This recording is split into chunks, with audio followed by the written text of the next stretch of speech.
Here are the developing stories. My name is Remy Allen.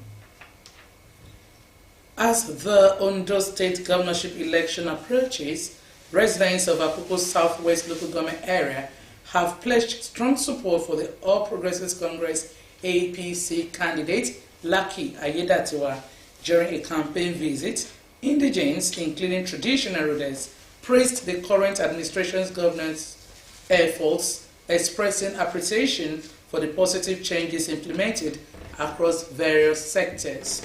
The APC standard bearer, Governor Ayedatiwa, reaffirmed his commitment to continue initiatives that enhance the lives of Ondo State residents. Government House correspondent Wahab Bankole reports that the governor approved the elevation of Stephen Ogmoye to the position of Olusi of Owalusi, Iwaroka Koko. As the Ondo State governorship election approaches, APC candidate Lucky Ayedatiwa's campaign trail visited Okakoko, the headquarters of Akoko Southwest local government area.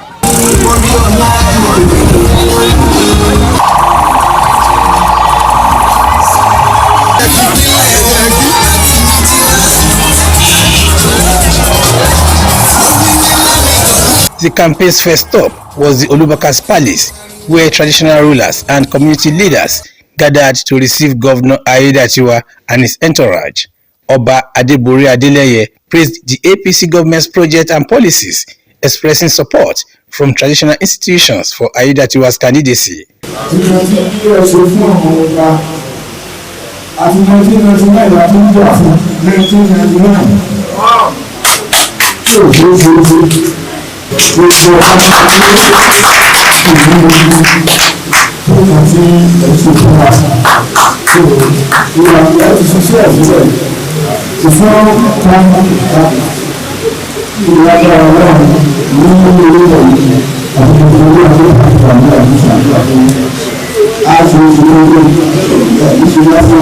Afenifere leader Bashorun Sende Arogbofa urged Ayedatiwa to emulate former governor Adekunle Ajashin's values while rallying support for the APC candidate.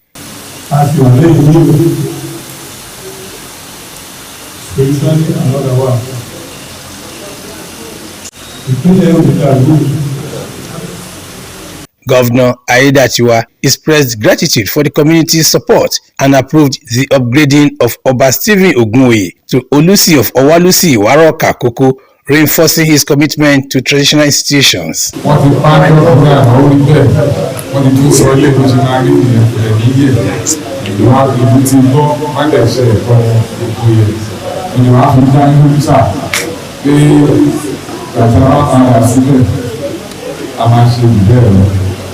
Addressing supporters, the governor pledged to intensify efforts to enhance residents' welfare if elected for a full term, promising to focus on healthcare, education, job creation, and infrastructure development.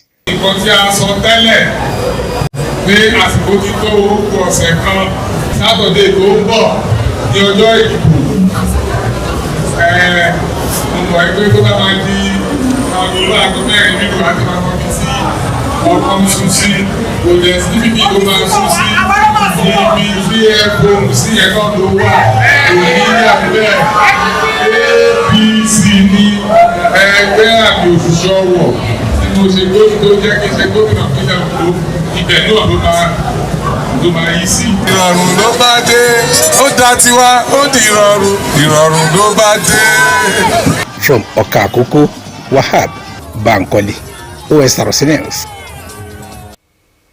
The chairman of the Senate Committee on Finance, Senator Sani Musa, says the executive is already working on the 2025 budget ahead of its presentation to the National Assembly. However, there are indications that President Bola Tinubu may delay the presentation of the budget to a joint session of the National Assembly until early December, as templates for the budget process are still being finalized. Senator Musa, however, stressed that the timing of the budget presentation is the prerogative of the executive. Last year, President Tinubu presented the 2024 budget on 29 November resulting in the National Assembly passing it on 30 December and Tinubu signing it into law on 1 January 2024. The Nigeria Labour Congress has directed its members in states that are yet to commence the implementation of the new minimum wage to commence an indefinite strike beginning from December 1, 2024. The directive is part of the resolutions of the NLC after its National Executive Council meeting in Abuja. NLC described the non-implementation of the new minimum wage as a blatant disregard for the law and the lives of millions of Nigerian workers who are being exploited by the very leaders sworn in to protect them, and adding to an already heightened suffering striding from government's harsh economic policies. Meanwhile, the Nigeria Labour Congress NLC has alleged that the palm price of petrol is higher than market price, accusing marketers of ripping off Nigerians. NLC, in a communique at its National Executive Council meeting in Port Harcourt, Rivers State, led by its President Joe Ajaero, noted with dismay the shenanigans around the appropriate pricing of petrol in Nigeria. NLC demanded appropriate pricing of petrol and calls for the public domestic refineries in Port Harcourt, Warri, and Kaduna to quickly come back on stream to break up the monopolistic strange hold the big players have on the industry.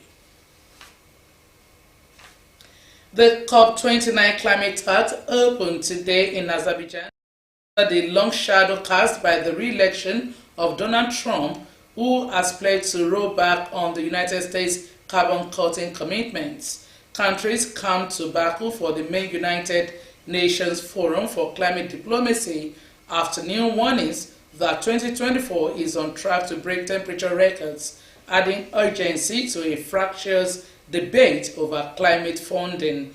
But Trump's return will loom over the discussions, with fears that an imminent U.S. departure from the landmark Paris Agreement to limit global warming could mean less ambition around the negotiating table.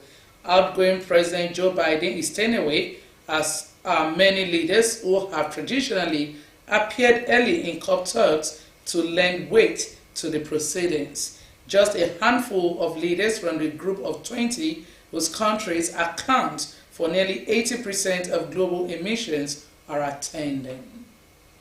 And that's the news. Thanks for watching. Good morning. Go.